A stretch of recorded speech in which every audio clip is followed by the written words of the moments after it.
Vamos continuar a nossa jornada pelo corpo humano.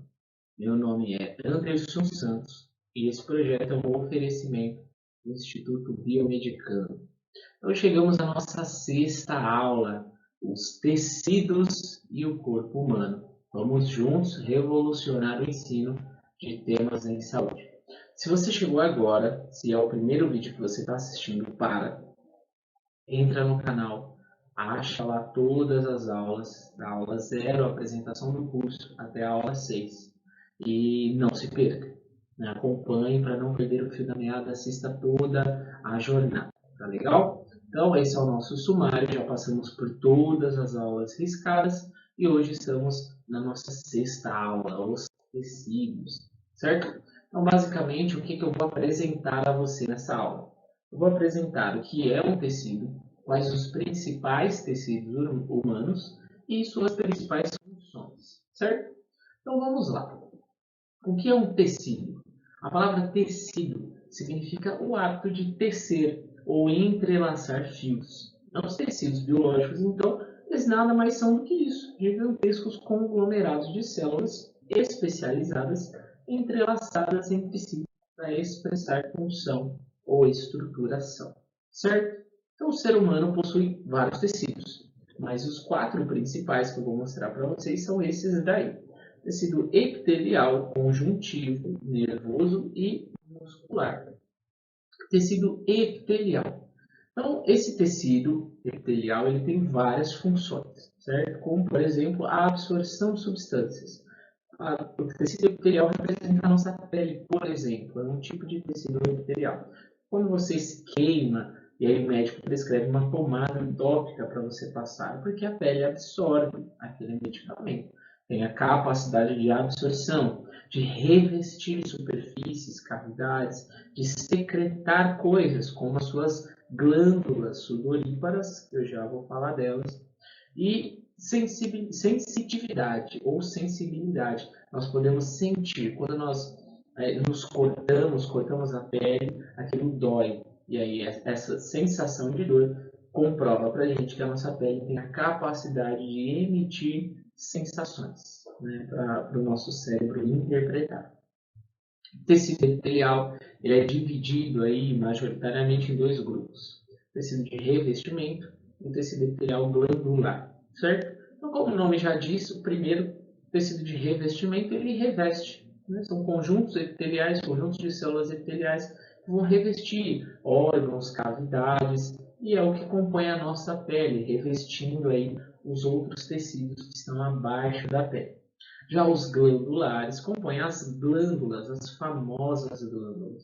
E existem basicamente dois tipos de glândula epitelial: as glândulas endócrinas, que vão liberar hormônios, e esses hormônios têm ação sistêmica, têm ação à distância. Eles vão ser liberados na corrente sanguínea e vão ter os seus efeitos onde quer que eles cheguem. Um exemplo de glândula endócrina é a nossa tireoide. E as glândulas exócrinas. As glândulas exócrinas, elas secretam substâncias em ductos. Então, um exemplo que eu vou te dar aqui são as glândulas sudoríparas, que produzem o suor.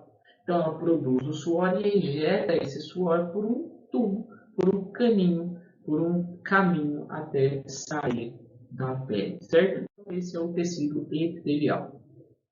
Tecido conjuntivo. A palavra conjuntivo, ela significa aquilo que junta, que dá liga, aquilo que reúne. Então, estruturalmente, esse tecido vai unir outros tecidos, preenchendo regiões e sustentando, né, essa conexão entre alguns tecidos. Possui várias funções porque existem vários tecidos conjuntivos. Então, as principais funções aí do tecido conjuntivo é armazenar substâncias, transportar substâncias, sustentar estruturas, preencher regiões, defender o organismo, como no tecido que eu já vou falar, e proteção, né? Uma proteção de órgãos vitais, uma proteção física. Né? Então, quais são os principais tipos de tecido conjuntivo? Eu vou passar 4 para vocês, mas existem outros, tá legal? Os principais tecidos conjuntivos são esses 4 que eu vou passar para vocês: tecido adiposo, que representa a nossa gordura, o tecido ósseo, que representa os nossos ossos, o tecido sanguíneo, que representa o nosso sangue, e o cartilaginoso, que representa as cartilagens. Temos mais cartilagens do que você pode imaginar. Então, o nosso tecido adiposo, a nossa gordura, ela tem grandes funções. Uma das principais funções aí do tecido adiposo é absorver o impacto, dissipar o impacto através da amplitude do tecido. Ela isola termicamente, ela nos ajuda a manter e controlar a temperatura do nosso corpo. Ela dá modelagem da superfície corporal. Por isso que existem procedimentos estéticos e cirúrgicos que, ao modelarem, ao lapidarem o tecido adiposo, mudam a superfície corporal, dão curvas onde não tem, preenchem onde não é preenchido, aumentam o volume, a distensão de alguma estrutura, basicamente por drenagem, por modelação e assim vai. Ele preenche também, gera preenchimento de estruturas, reserva energética e produz calor. Essa produção de calor é para um tecido adiposo específico, o tecido adiposo marrom. Então procure saber sobre os tipos de tecido adiposo, principalmente sobre o tecido adiposo marrom, certo? Então vamos ao próximo tecido. Nosso tecido ósseo, como o nome já diz, representa os nossos ossos. E para que serve um osso? O osso, ele protege, Quando a gente fala de medula óssea, ele aloja, ele preenche, é preenchido por essa medula e protege ela, por ser uma estrutura rígida. Ele serve para depósito de alguns minerais, como cálcio e outras coisas, como fosfato. Os ossos, eles protegem os órgãos vitais e gera o sistema de alavanca para os músculos esqueléticos. O que seria esse sistema de alavanca? Basicamente, é que a conexão entre os músculos, articulações e ossos são o que permitem a movimentação em alavanca. Ao contrair um músculo, uma articulação é movimentada porque esse músculo conecta ossos de uma parte com ossos de outra parte. Então, se não fossem os ossos presentes, o movimento de alavanca não seria possível, também dependente das articulações e dos músculos, mas sem ossos não existiria sistema de alavanca. Tecido sanguíneo, eu sou suspeito a falar como hematologista e hemoterapeuta.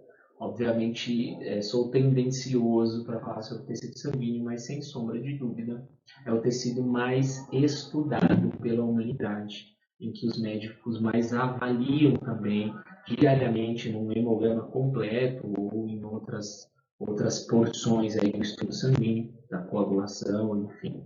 Mas basicamente o nosso tecido sanguíneo é composto por 4 grandes participantes.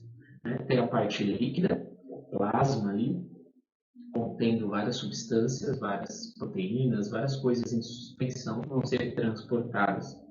Existem os glóbulos vermelhos, os glóbulos brancos, os glóbulos vermelhos, e o líquido fica quase numa proporção 50-50 ali. São os maiores participantes. Os glóbulos brancos representam uma pequeníssima parte do sangue, do tecido sanguíneo, mas com uma função maravilhosa e incrível. E as plaquetas, basicamente, não são células. As plaquetas são restos celulares de uma célula que fica lá na medula óssea, chamada de megacariócito. Então, o megacariócito, ele libera porções do seu citoplasma, que são as plaquetas, responsáveis aí por assistir e auxiliar na coagulação.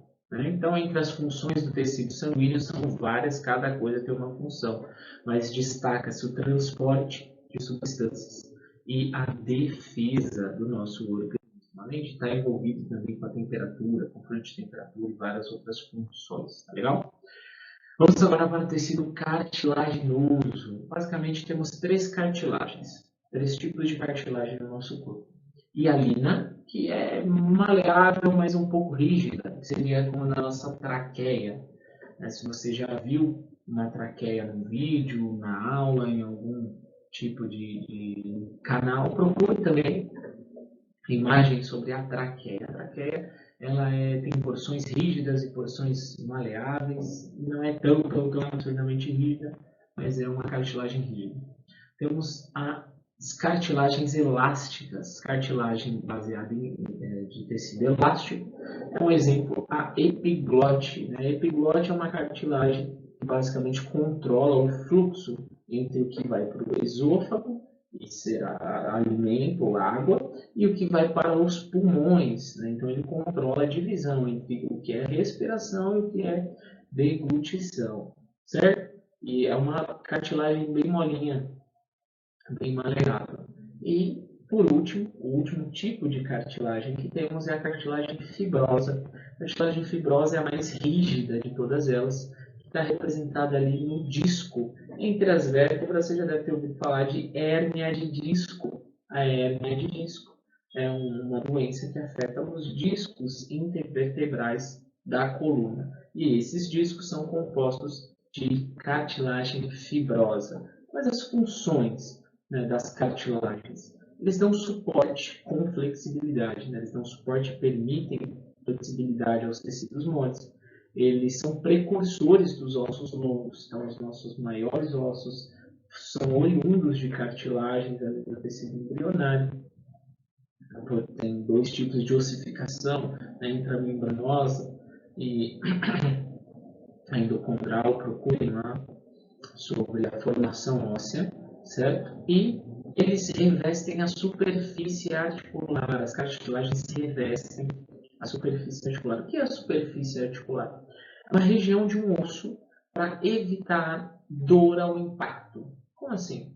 Imagine uma articulação, o joelho. Então você tem ossos, tá? Um osso da coxa, certo? E alguns ossos na perna, dois ossos na perna.